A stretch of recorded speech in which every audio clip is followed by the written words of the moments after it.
Alright, ready to begin now. Exploring dead MMOs, or so I thought. Oh boy. Let's see what we got here. MMORPGs are supposed to have players. I mean, it's literally in the name, massively multiplayer. But Yeah, modern MMOs have been a little disappointing lately. It feels like every few that's years true. a new one shows up, promising to be the next big thing, and then it either never releases or it launches half finished and disappears. Oh, So Ashes of instead of Creation, looking for the dude. Oh my next big god. MMO, I decided to do the exact opposite.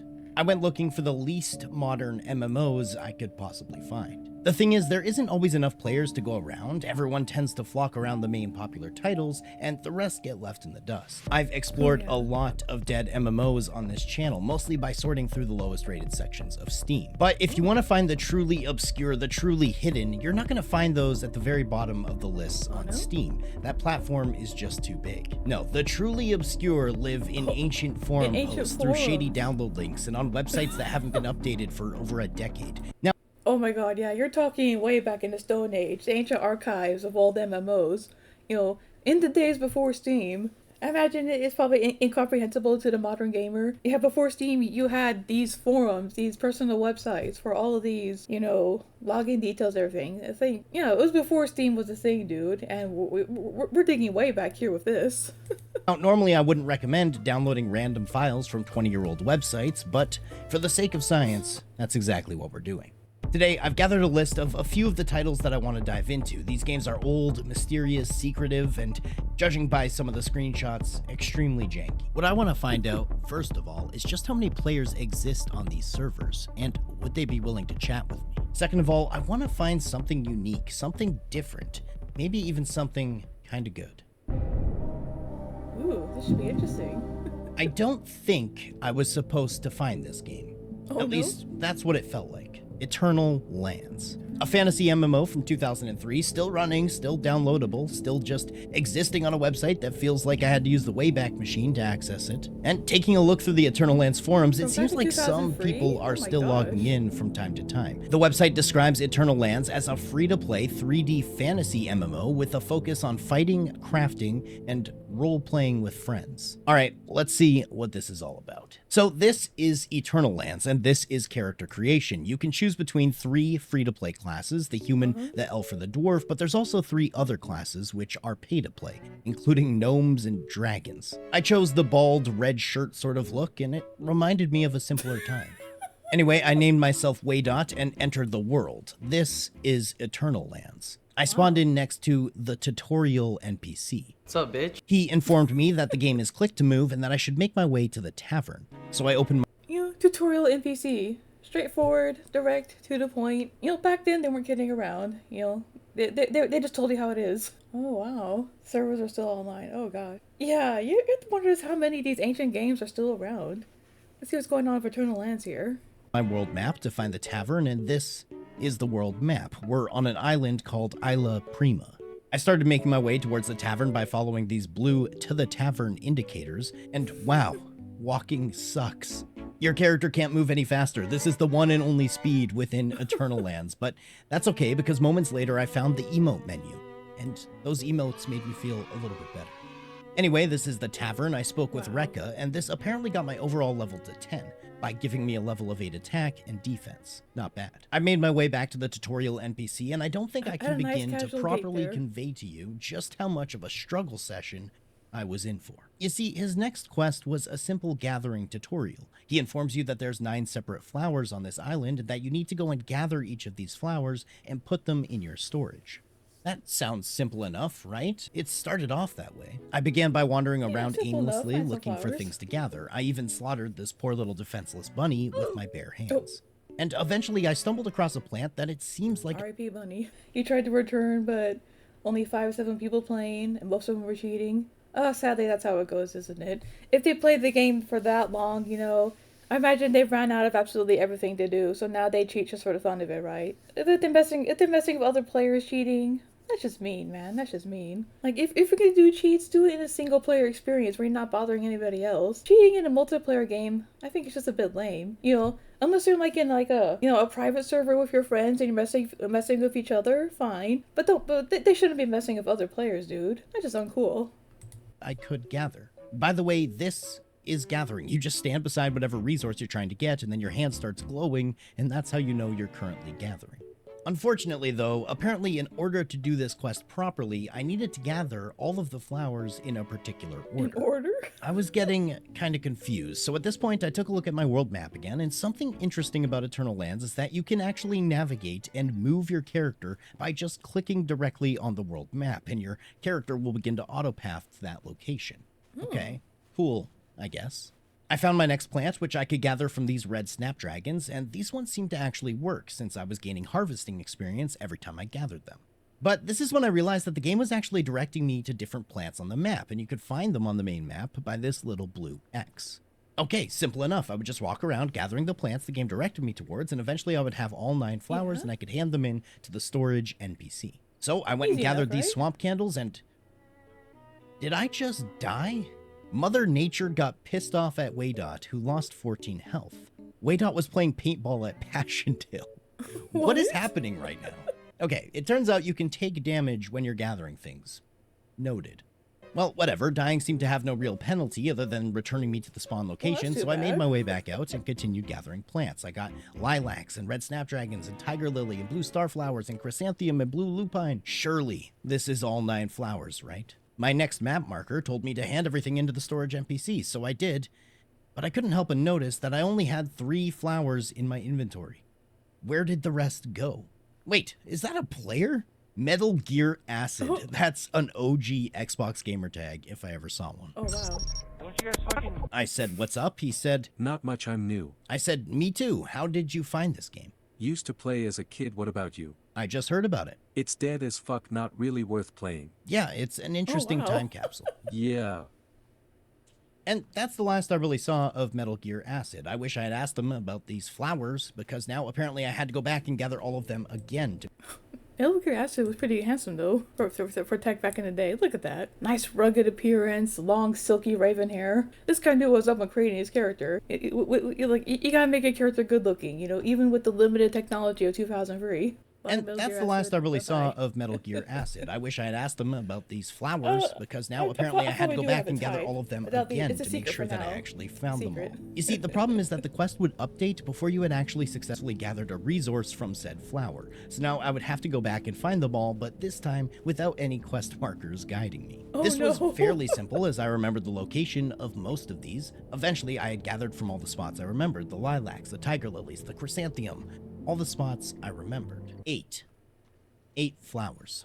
I'm missing a flower. He's missing one. Surely I just overlooked it, right? Where the fuck is this last flower? When I tell you I spent the next 45 minutes of my life walking around this small little island in circles, examining every flower I could possibly find, even attempting to restart the quest and do it again from the start, I wish I was kidding. Eventually, after a ridiculous amount of walking in circles around this deserted tutorial island with a walk animation that makes it look like my character has a very sturdy imaginary rod stuck up there, eventually, after that, I finally found the white Asiatic lily. I had walked by this spot about 67 different times at this point, and I don't know how I kept missing it, but here we are. Anyway, the tutorial continues on and teaches you about combat. You're given some leather pants and directed towards a rat cave, where I began kung-fuing the ever-living shit out of these tiny rats. Get out of here. I killed 10 of them, which rewarded me with a full set of leather armor, as well as a sword. You're eventually led to a ship, which leads you to another larger island, before being directed to another ship, which takes you to a further and even larger island. There you go. So, Eternal Lands. A very old game, only existing through a download link on a very old website. The fact I was able to find another player and chat with them, even for It's called Eternal Lands because it takes you an eternity to get anything done in that game, huh? Even by 2003 standards, that walking animation is absolute pants. Why did it make you move so slowly? Even this is very, very rough. I can see why it's dead. just a moment is honestly mind-boggling, especially considering he said he was also a new player. What are the chances we both stumbled upon a 23-year-old MMO? The game clearly has some depth regarding its gathering and crafting system, which might be interesting to look into, but purely on a first impression basis, the jankiness is too damn high. But the strangest part about Eternal Lands isn't really the jank, it's the fact that this 23-year-old MMO still has servers that are alive and they're up and you can sign up and play right now. Overall, I'd give Eternal Lands a 5.5 out of 10. Pretty generous. A generous assessment. Istaria, Chronicles of the Gifted. is a name I kept seeing in my time researching old and forgotten MMOs. It wasn't talked Sounds about too familiar. frequently, I've but played just it enough before. times that it caught my attention. Because unlike some of the obscure MMOs featured in this video, Astaria was actually a real name in the genre at one point. So I tracked down the official website and immediately noticed that unmistakable early 2000s MMO. Dude, I think I played this before. God, way back in the day. Cause I remember a friend of mine at school was telling me about this new game they were trying, Daria. Yeah, I mean, I can't fully remember because I was back in the Stone Age. But like I said, we elves live a very long time. But I definitely remember this. Gosh, it's like a time capsule, dude. If I've played it, I can't remember much of it. But I definitely know the name Astaria, dude. Wow. Yeah, we're digging way back into the archives for this one. Energy, the kind of website that looks like it hasn't meaningfully changed since the day the game launched, which in this case would be December of 2003. Once again, and this never fails to absolutely blow my mind, the main and most obvious question is why the hell is this game still running with active servers featuring a player count of basically zero nearly 23 years after its initial release? Well, you can still log in and play, so let's find out. So this is Astaria, and let me tell you, I was actually wildly impressed with character creation. There's 11 different races you can... Oh, dude, wait, yeah. Yeah, this chick I distinctly remember. This is who the character my friend was playing. I distinctly remember because she had red hair like me, so I definitely remembered. And back then I was in my edgy phase where I hated anything girly. I remember thinking, oh, I hate this pink shirt. Like, can we get a better pink shirt than this? Nowadays I love the color pink, but back then I was like, ugh. Yeah, hopefully he mentioned something about that, right? I wonder if he does. Yeah, but this character I distinctly remember. Wow, that's quite a throwback. Yeah. Yeah, and I remember being, I didn't understand the male mind back then. I asked him, you're a guy. Why are you playing the girl character? And he said, she's cute, and that was that. I was like, okay, fair enough. Because I prefer to play as a guy, so I guess in a way I get it. You want to pick the character. If you're stuck looking at a character, you want it to be a good-looking character. But yeah. This it's like a punch in the face, dude. I never expected to hear the name Astaria ever again. My gosh. Wildly impressed with character creation. There's 11 different races you can choose from, everything from dwarves and fiends to literal dragons, and the coolest part about it is all these races are featured in different sections of this long hallway. So it's kind of like exploring through all the races in some sort of museum. Now, not only is the fact that you can play as a literal dragon super cool, you can also change your age to the point where your character's model goes entirely off the screen. But the real bonus is that if you're a terminally online weirdo like myself, you might have noticed that this dragon looks vaguely familiar to iDubbbz's new VTuber model, in which he streams with on Twitch. Ow. Something someone might want to Oh address. my god. So no. for that reason and that reason alone, I named myself Waydubbs and made my way into the game. This is That's Astaria. dope, The that's user dope. interface Oh is a my little God. crowded, but overall it's pretty self-explanatory. There didn't seem to be anyone around, but I typed hello into the chat box for good measure. I spoke with Spitfire here, who told me to follow the road further into this volcanic-looking region where I met another dragon, who then sent me right back to Spitfire. Along the way, I tried jumping to see if I could fly, but apparently not yet. Anyway, Spitfire had me participate in my first bit of combat against these gruelettes. As a dragon, I had a few abilities to work with, including a couple of different stances, a bite attack, and of course, dragon breath, which was basically a one-shot, so combat was fairly straightforward. Now, I can already hear the keyboard clatter of people typing WoW clone in the comments, especially given the art style and the user interface, but consider this. The game was released before World of Warcraft, so I don't think that criticism actually holds up. I have to say, it's pretty interesting being able to play as an Plot twist: WoW actually copied this game, and then WoW escaped with all the fame and glory, while poor Astaria simply faded into obscurity. How tragic! How tragic! Of course, no, that's not actually what happened. But actual dragon. I feel like a ton of MMOs have tried this before, but they always cheap out and give you a more humanoid form to play with. So this is actually kind of cool. A while later, a thought occurred to me, and I decided to try pick a dragon race and actually be to a see if dragon. anyone else was even playing this game. And as it turns out, there was a whopping 7 players online, including myself. I wondered if these were legitimate other players or some sort of long-forgotten bots. It seemed like a couple of them were even level 100. I typed in the marketplace and asked if anyone was around, and to my surprise, someone replied and said, Hello. So I said, wow, I'm surprised just to see someone wow. online. I just found this game. And then he didn't reply for quite some time, but in the meanwhile, I just continued through the tutorial, which took me through more of the basics, including a pretty cool crafting and gathering system where you would go out and mine and gather resources and bring them back to crafting Actually, stations doing as a where you could dragon, refine too. That's and neat. use those materials to make better armor and weapons. Yeah, because normally you get like lizard people, the Argonians, or you get the like Dragonborn in Baldur's Gate 3. In Baldur's Gate 1 and 2, I don't think you could pick a dragon character at all. So this game was ahead of its time, allowing you to actually play as an actual dragon. It's pretty neat. The tutorial concludes by leading you to the end of the volcanic region and to a portal which will teleport you to the main game. All in all, this game felt different. As I mentioned before, I've played a lot of dead MMOs, and they tend to all have a sort of archaic and janky feel to them. They're usually old and tedious, which usually explains why they're so dead. But that was not the case with Astaria. The game felt rather polished and a lot better than I originally expected, so I decided to push my luck, and I continued asking in chat if anyone was around. Flash Who suggested there was still 7 other players online, but Drax from earlier had never replied to me again, so I asked, "You guys play this often?" And I continued questing. There was no reply, and then still no reply, but then... Oh. Morita and I play on our weekends. Crazy. How long have you guys been playing this game? It's pretty cool so far. I have played on and off since 2009 Morita. My RLGF started a few months ago. What to do if the guy that you like has a girlfriend? Okay. Cool, but I had to know. That chick got crazy So I idea. asked. I'm assuming at one point in this game, it was way more popular. The server is pretty quiet, but yes, the game used to have a much larger player base. And he went on to further explain that there's another server called Chaos that is slightly more popular, but that the game is pretty much dead these days. Anyway, I fell off a cliff and I landed in this crevice and I got positively stuck. Luckily, there's a home teleport option to help you in those there you scenarios, go, you so I got saved out. myself. But to be honest, Astaria was kind of my diamond in the rough. This game really deserves a lot more. I'm thoroughly impressed that this was released prior to World of Warcraft's success. It's a shame I lost touch with my friend from high school who did play this game. I know this game name. Oh man, I didn't see his username in that server list, so I doubt he's ever touched it in such a long time. But that was an unexpected throwback. Yeah, that was really cool. And the fact that you can actually play as a dragon, that alone bumps it up. Anyway, I'll give Astaria an 8 out of 10. That's pretty neat.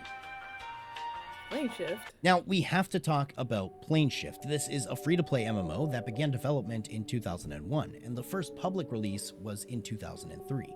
I think every game on this list came out in 2003. That must have been a weird time in the MMO space. But was. Planeshift was built on the old Crystal Space engine, which was an open source 3D engine, and the team was small and the technology was very experimental. Yeah, that's true. I mean, you kind of have to be, right? If you're playing such an old game to this day, if someone new comes in, you do want to be welcoming and help them out, especially for especially with old games where they have that jank and the devs are not updating it. It's still stuck in its own time capsule little phase there. Yeah, it's cool. It is kind of cool that those players are actually really, really friendly. Yeah, I guess if they played since 2000.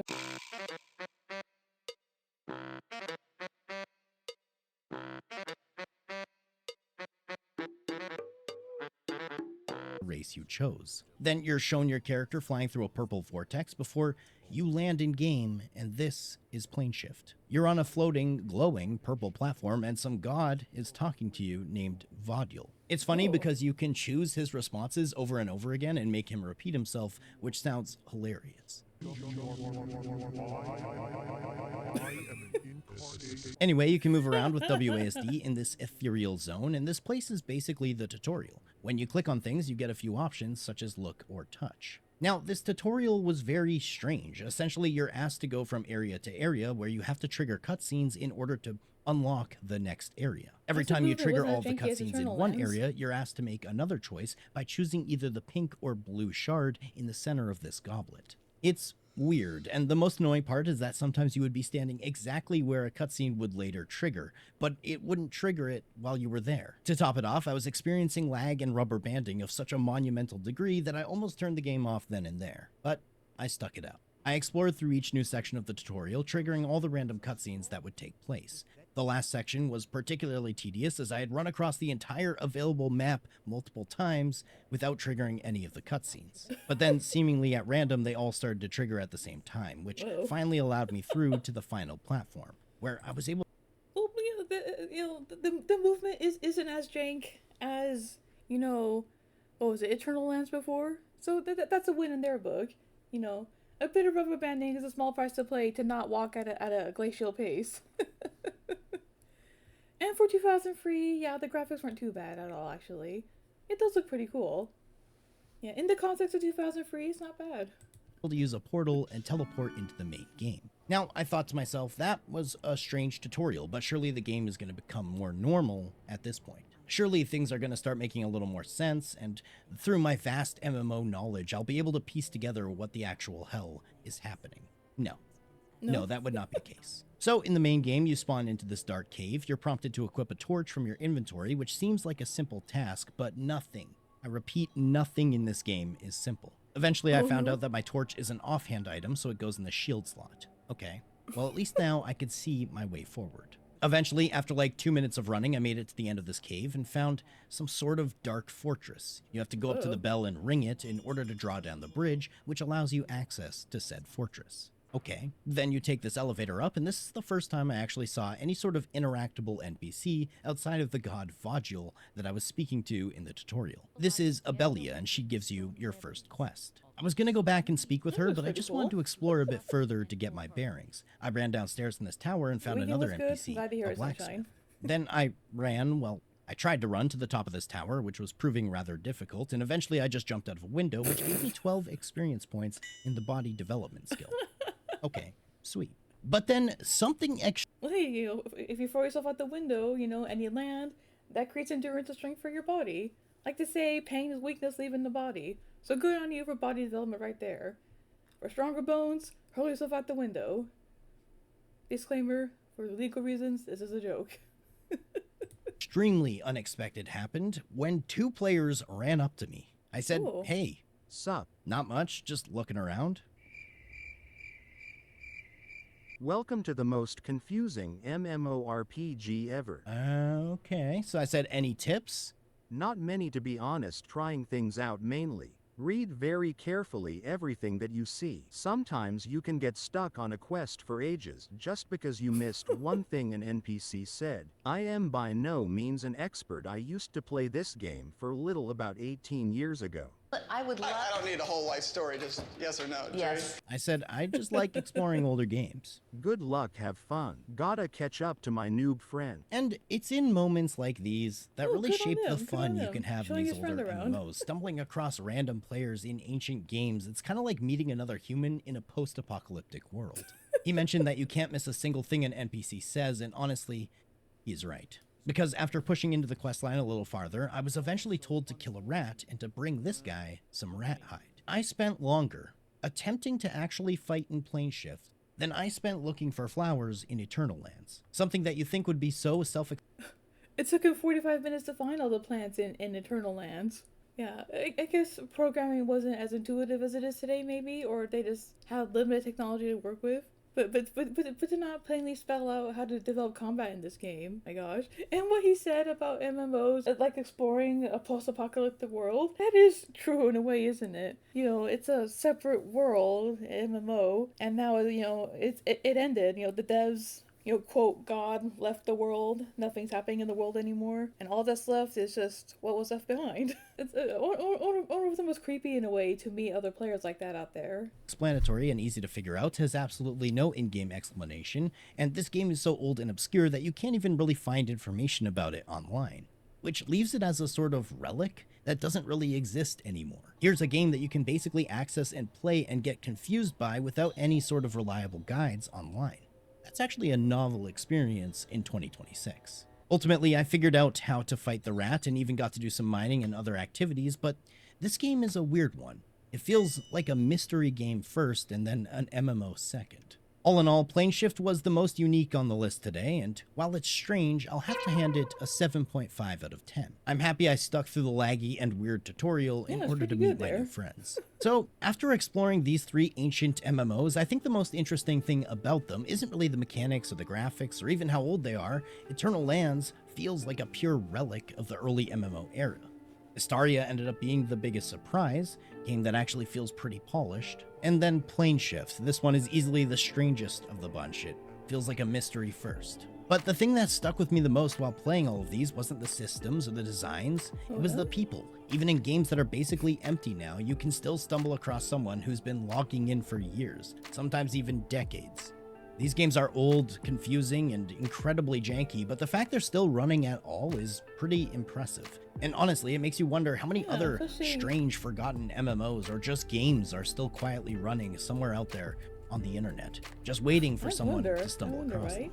I plan on continuing to investigate these long-forgotten internet relics in old games, so if you made it to the end of the video, thank you so much for your time. Don't forget to like, a comment, a sub. Those things help a bunch, and if you really enjoyed the video, consider becoming a channel member.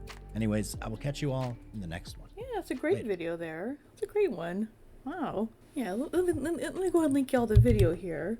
It's fascinating to think about, because the only MMO I play really is Fallout 76, and I've played that game since 2019, I think. My god. Yeah, so I've played this game for the better part of 8 years? 7 years. I played this game for the better part of seven years. Oh my gosh. I can't believe it. And it's hard to think that, you know, Fallout 76 is currently supported now. It still gets updates, and it's certainly come a long way from when it first started, even though it had a very, very rough first impression that, you know, I don't blame people for not getting over. It was very rough in the beginning. I have to wonder if Fallout 76 is gonna last that long, as long as these ancient MMOs have. Is it gonna be here 20 years from now for someone to stumble across and explore a post-apocalyptic world? Nowadays, you know, if a game is gone, you know, these game devs just shut down the servers and that's it. That's it. You can't play it anymore. Even if the game does have fans, which is a bit of a shame, really. I used to think of the Stop Killing Games initiative, where they make it where if you're gonna shut down the game, you have to provide you know, an offline version of it. Yeah, because you know, I think if a game has even one fan who still wants to play it, they should be allowed to play it no matter how long it's been. You know, it's been 20 years. That's fine. You know, if it's a game people love, that's fine too.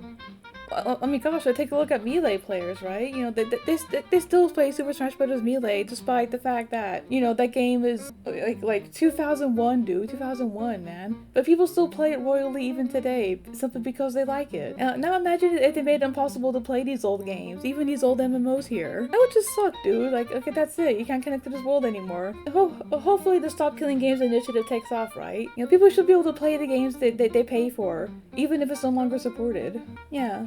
Fallout 76 has added some end game content, and they currently have a test server full of new end game content for players to play. So hopefully support lasts a few more years, right? And hopefully, you know, if the time comes to say goodbye, that they leave an offline version of Fallout 76. Because despite all its flaws, I absolutely love the game. You know, I still log in like at least a couple times a week to get some dailies, weeklies done, earn some stuff, play the game. It's very fun.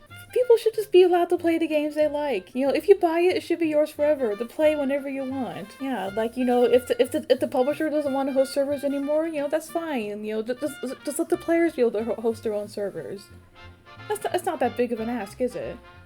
I don't think it is, at least. Yeah. If a player is footing the bill for their own server, you know, that's fine. You know, they play for the games. Yeah, if you can, look into it sometime. Yeah, it's called Stop Killing Games. It's really good. It started over in the EU, I think. I'm tired of these game devs killing these games. Who do they think they are anyway? I pay for it. It's mine. It's mine forever. At least it should be. Yeah, okay, that was an incredibly watched video. I'm glad we watched that.